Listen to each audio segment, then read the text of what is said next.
My husband wanted to divorce me while I was heavily pregnant and told me it's because he didn't want to get tied down this early and still needed to live his life. I moved back to my hometown for support, and now he's saying I'm purposely trying to keep him out of our baby's life and that he still wanted to be a dad. Posted by you/Digrassanova. I have been getting cruel messages from my ex, his family, and our friends for the past few days. Background: my soon-to-be ex-husband, Levi, 33M, and I, 28F, have been together for 10 years, married for 5 years. I'm currently pregnant with our first baby and due next month. After I graduated, I moved back to his hometown, a major city on the West Coast, with him. I'm from a bigger city in the Midwest but loved living out there. I thought we were happy. We planned our baby and were so excited. But a few weeks ago, he told me he was going to file for divorce. He said he didn't want to be tied down anymore. He was still young and needed to live his life, etc. He said there was nobody else, but I know since then he's been seeing someone. He wanted me to move out, but this is my house too. I even put down the down payment. So he's been staying with his friend Louie. I can't afford to live here on my own while maintaining my lifestyle. Sure, I could make it work, but it wouldn't be the kind of lifestyle I'd want to live, especially with a baby. I make really good money even, but it's so expensive. I have friends for sure, but not the support system he does. No family here. So I've decided to move back home. And luckily, my company has a location in my hometown, so I was able to keep my job. My parents have been so supportive. They're divorced and hate one another, but are now combined in their hatred of Levi, which is interesting to see. They've secured me a nice rental home in my city and refused to let me pay them back, saying I need to save to buy my next house. They're paying for my divorce lawyer and my co-pays at my new doctor here. They said I'm doing the right thing for my baby and are happy to help. My mom is about to retire and even wants to watch my baby while I work after my maternity leave. So it's been an ideal situation for me. Levi is furious. He's claiming that I moved to get back at him and I'm going to try to keep him out of our baby's life. I explained very clearly that I couldn't afford to be a single mom in San Diego, but he doesn't believe me. He's told everyone I moved back to get the upper hand on custody. That's not why I moved, but it's definitely a plus. His job doesn't have any locations here, and they won't keep him if he moves. He could get another job here, of course, but he says that's too much to ask of him. I told him I'd be going for child support once the baby is born, and he told me I needed to make up my mind. Could he be a dad or no? I told him he was going to be a dad regardless, and if he doesn't want to move here, then he would be a dad by paying child support. I don't think I'm the jerk. I think I'm doing what I have to do. But I don't know what I'm supposed to say to all these people texting and calling me and telling me I'm keeping Levi's baby from him. Top/relevant comments. Commenter: first off, congratulations on your baby. Second, don't respond to those stupid texts. You can block those numbers. If he sends any hateful texts, especially now with the baby, you can save those and use them in court if he ever tries to go after you. What you need is a peaceful time before delivery and a stress-free postpartum lifestyle, and go for child support. He's the one who wanted to leave for a free lifestyle. Now he's got it. Ops response: oh, I'm going for full child support. Don't worry, lol. It would be one thing if this was a one-night stand thing, but we planned our baby and he's not getting out of supporting it. Commenter 2, not the jerk. He created this situation and now he can walk the path he's chosen. He put you in a situation where you would not have been able to make it, and now you have a support system. He can go kick rocks. How much of a father he is depends on him and how often he will visit his child. But tell him you understand if he's young and needs to live his life. As for anyone sending you negative messages, just block them. It's that simple. You don't have to explain yourself to anyone. You don't have to discuss anything with them. Just block them and be done. Ops response: I have blocked some of them, but it doesn't mean that I've forgotten what they said, and I was just wondering if they were right. Commenter 2, well, rest assured, they are not right. They only know what he has told them. I wonder if they even know about his side piece. Do they know he left you for someone else during your pregnancy? If not, I might be tempted to unblock them long enough to inform them of that little tidbit and then block them again. Ops response: they know we planned on getting pregnant, and it even took us a few months, and that he has a new girlfriend, so I guess they do. I guess they don't care. Op to a similar commenter: I mean, they know he is divorcing me, but they think I'm being petty and I should just scale back my lifestyle so I can afford to stay in California. Why should I scale back my hobbies, travel, and savings just to convenience him? Commenter 3, everyone sucks here. Him for being so scummy, you for being selfish and not honest with yourself. You could live in California, does not have to be San Diego, and ensure your kid has a dad. Commenter 4, apparently a hugely unpopular opinion, but I'm surprised it's not a little more represented in the thread. What Op has done would be illegal if the baby had been born already. I'm reminded of this case where the father ended up getting custody of the baby. I think Op has done a very silly thing, potentially to herself, and she needs to hope that her ex was telling the truth, that he is only interested in freedom and isn't going to tie her up in court battles for years to come. If he truly didn't want to be involved, Op could have guaranteed that in writing and moved unencumbered without fear of litigation. Her being secretive suggests she knew he would want a relationship with the baby, in which case she's denied the baby a relationship with its father and set herself up for a lengthy and expensive, more expensive than simply living in CA, legal battle. Op's response: sure, it would be illegal if the baby was born, and if I was a goat, I would have hooves, but it has not, and I am not, so none of that matters. And I have no interest in helping my ex out. Going forward, I'm only doing things for myself and my baby. I have no intention of allowing him to sign away his rights or get out of child support. If he wants to live a free lifestyle with a new woman, I won't stop him, but he will have to calculate the child support he'll owe into his budget. I didn't make the choices that led to all of this. I'm only responding to them in ways that will benefit me the most. Glad I could clear things up for you. Update, 6 days later. So, first off, I thought I was clear in my first post, but the amount of helpful comments who skipped over the following info was driving me insane. I have already moved back to the Midwest, and I already have a lawyer, so no need to tell me to move before my baby is born or yell at me to get a lawyer. I have done both. A few weeks after moving out, he had filed for divorce in California. Since I was moving and obtaining a lawyer, I had not yet responded. I have an OB/GYN here in my hometown and am set up to give birth here. I have legal advice from a professional. My ex, Levi, came to my place like the day after my post. I hadn't been responding to him or his friends/family and had just muted their numbers. I got home and he was talking to my new neighbor who I haven't met yet. I wanted him to stop, so I let him come inside to talk, but also texted my parents what was going on. Basically, he said everything had been a mistake.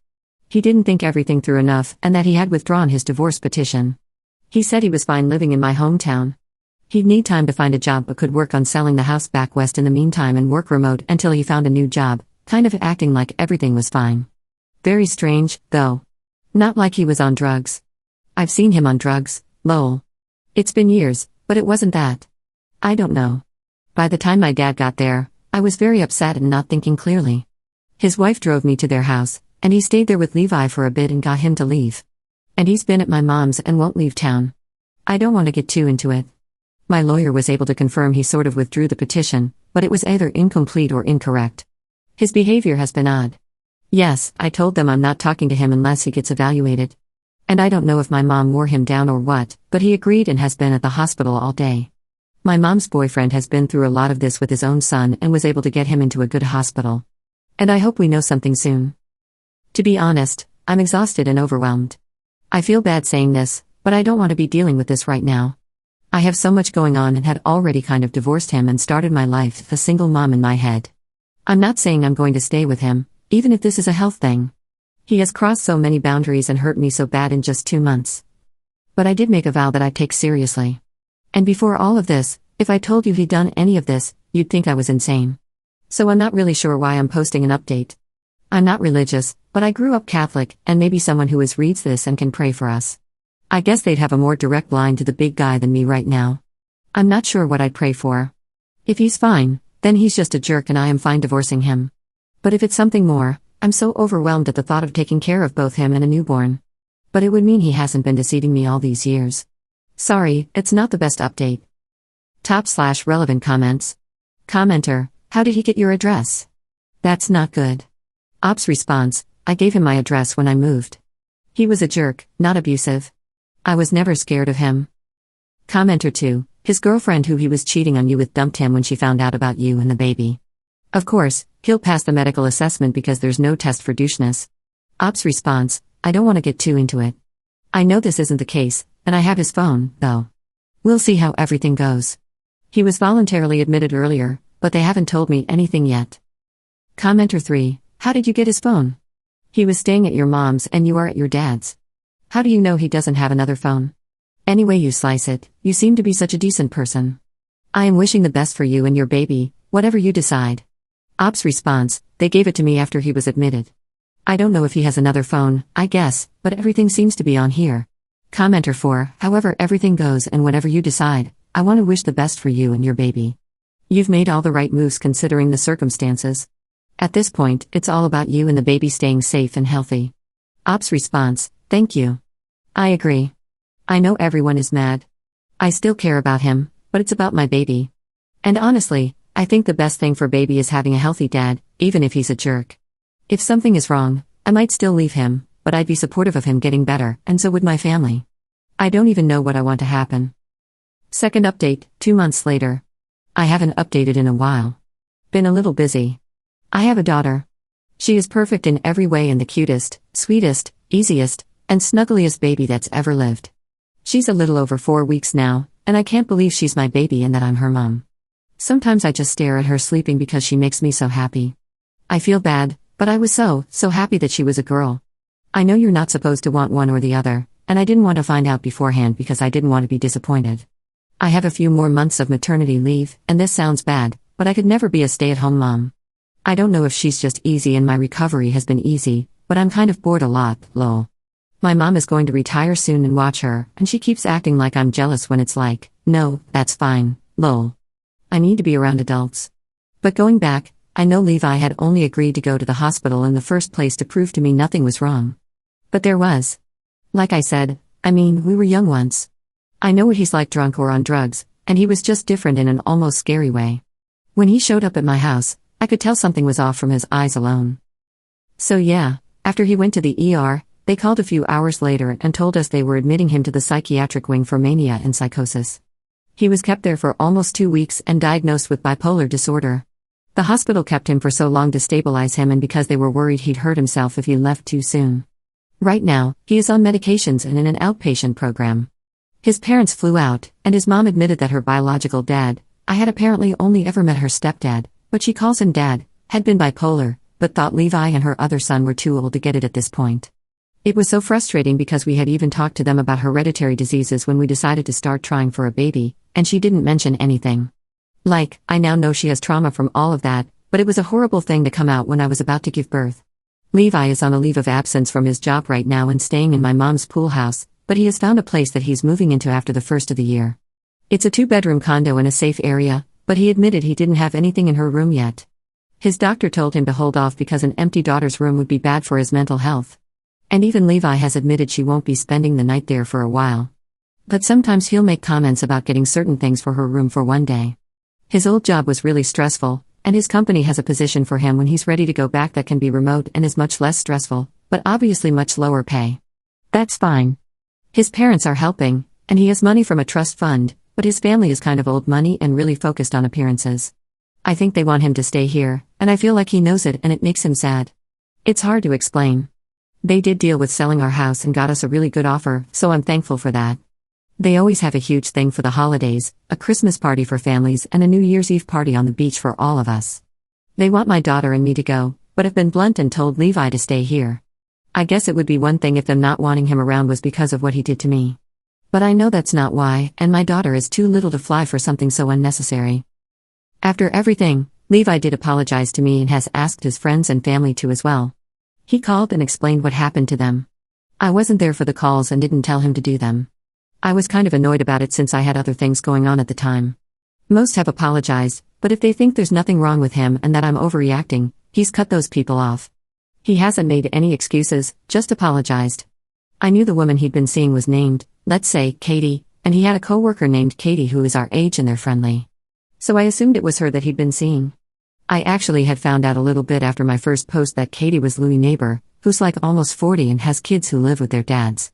One of our old friends from San Diego told me he was annoyed with Levi because he was acting like a lunatic and said he was starting to think I had a point. I don't know if that had anything to do with Levi coming out here. He's on a lot of medicine right now, and while it's better than the way he was, he's not his normal self. He's tired a lot and not as funny or quick-witted as he used to be. I talk to his therapists and doctors often, and he's not handling the diagnosis well according to them. He doesn't really talk about that stuff to me, but he's in a bad place about everything that's happened. He told me he'd answer anything I asked, but I told him I don't want to do that right now. Like, knowing there was an organic reason for his behavior might make it slightly better, but it doesn't change the things he did and said to me or make them go away. He kind of brought up where we were as a couple after he left the hospital, and I made it clear we were still separated. I do what I could to help him because we were having a baby, but I'm not his partner or owe him anything. You all will get mad at me for this next part. I was planning on just delivering my daughter myself with everything going on, but I kind of freaked out about a week out and asked my mom if she'd be in the room with me. Unfortunately, she didn't want to, and my best friend had an important work trip that week, so I didn't want to bug her. My mom said I should hire a doula or something, but I don't know. I was kind of hoping she'd change her mind about being there and didn't look into one. And of course, she didn't change her mind. So at the last second, I asked Levi. You might be surprised to hear that he was really supportive and calming. And at one point, he stood up for me when I was pretty out of it, and they were talking about doing something he knew I didn't want to do. It was the closest I've seen to the old him in months. So him being there made it more positive than it would have been without him, which is all that mattered to me. I'm never doing that again, though. It was the most painful experience of my life, and I thought I was going to die. But you were all right. When he told me we had a daughter and I held her, it was worth it. She's going to be an only child, lol. I had them place an IUD, and I'm planning on getting my tubes removed. He's here every day, but we aren't together and he doesn't live at my house. My lawyer was able to fix the paperwork he'd submitted withdrawing the divorce in California, but we are still separated. He's offered to stay overnight, but the thing is, with his medicine, he gets so tired. So I want him to get sleep. And if he's not at his program or sleeping, he's here, and I'm on maternity leave for a few months, so I can handle the nights. I got a flu or cold or something about a week ago, and he did stay over those nights since I was so miserable. So that was nice to have a backup. I kind of skirted around it when he was looking for a place, like how long he'd be willing to stay here, because I don't want him staying in the Midwest just because he thinks we'll get back together. He said he wants to stay with his daughter no matter what. But it was sad because he kind of acknowledged that his family doesn't want him to move back. He also really likes the therapist on his team here. He said it in a joking way, but apparently his sessions with him are the only times he's not constantly reminded that his crappy actions ruined his life. I didn't really want to comment on that, but I'm glad he likes them. My dad was saying he thought I'd be happy to see him down so bad, but I'm not. I don't think it's funny or karma. It's a crappy situation all around. My dad and mom also tried joking about me getting back into dating, as if that's even an option for like a billion years now. But either way, I'm not interested in dating or meeting anyone new. Anyways, don't get me wrong, I don't really think I want to get back together with Levi either. We just need to focus on our daughter, and he needs to stay focused on getting better. But with everything, I'm also in no hurry to move things along. If he wasn't being as helpful and kind as he has been, I probably would move forward on a divorce to be vindictive. But I don't want to right now since we just have a lot of other things we should be focusing on, and we're clear that we're not together.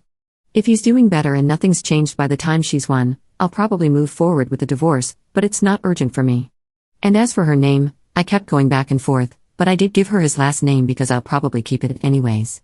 But her first name is my maiden name. I know she might change both one day, but it's a really good gender-neutral first name, and it's my middle name now anyways. So I guess that's where we're at. I doubt I'll update again. Hopefully, there isn't much to update on. /relevant comments. Commenter, I remember your story, and you're a very good person, up. You've handled everything with grace, and you're being a good friend to Levi, which is more than he deserves from you. You have a good head on your shoulders and you should be proud of yourself. Just remember to take care of you, and it's okay to take a step back from him if it gets to be too much or if you're ready to move on. Congratulations on your little one. Op's response, yes, I know that if I get overwhelmed, he is the lowest on my priority list. For now, everything is okay, but I know things can change and I'm not going to beat myself up over anything regarding him. Nobody knows the right thing to do when this kind of thing happens, so I'm just taking the punches as they come. Commenter 2, as he gets used to his meds, he won't be as sleepy all the time. It takes months to get up to the right dosage and for his body to adjust to it. Once it does help him level out, you might see the old parts you like about him come back somewhat more. All the best to you, your beautiful daughter, and hoping things improve for him too. But he needs to stay medicated. Op's response, that's what his doctor said, so he seems hopeful. He knows that he'll have to keep it up the rest of his life, so he wants to get to a place where he can live with it forever. Commenter 3, I'm glad he has a diagnosis and is working with his care team. My husband was also diagnosed as bipolar 1 back in July. He had just turned 40 in May. I didn't find out about his father's mental health history until then either. My husband also cheated. He did it and lied for 18 years. Sadly, I had forgiven him for the first time at the beginning of our marriage, but he only confessed to the rest a year ago. You are valid to have any and all feelings you have toward him and about this situation. Take your time with yourself and your feelings. It is hard feeling like the person we knew is still there and wanting that person for support even though there have been fundamental changes to their mental state. I hope you are able to heal from both the physical and mental changes you have experienced. Ops response, that's exactly what it is. I really did hate him for a lot of my pregnancy. Now it's more pity than anything, and I can tell he really loves our daughter. Sometimes it's like he's the old him, but I'm not the most forgiving person and have a baby to focus on. It's just hard. Commenter 4, you're wonderful, up. At the end of the day, he's your daughter's dad, and having both parents happy and healthy is the best thing for your daughter. We can guess all we want, but we have no idea what the future holds. I think your goals right now are realistic and good for both of you. I do feel bad for him. If his family had told him, he could have prepared for something like this, and now his family doesn't want him. They suck, and I wouldn't want my child around people like that. I think you two working together for your child is the best thing ever, and I wish more parents would do that. Good luck, Op. I wish all three of you the best. Op's response, thank you. It's scary because, yeah, there's no guarantee or even real roadmap for us now. I don't ever want to not be around my daughter while she's growing up. Not that that's an issue right now, but if we don't get back together, I know that as long as he's doing everything right to manage his illness, he deserves to have partial custody of our daughter. But that's not a reason to get back together. I know. It's just something to consider if I do end up deciding if I do or don't want to work it out, if that makes sense. I know he loves her so much as I do. We had a massive snowstorm the other day, and he ended up staying the night just because it was too bad to drive. And while it was nice having more help overnight, I'm not going to make it a regular thing. But it was all co-parenting and good.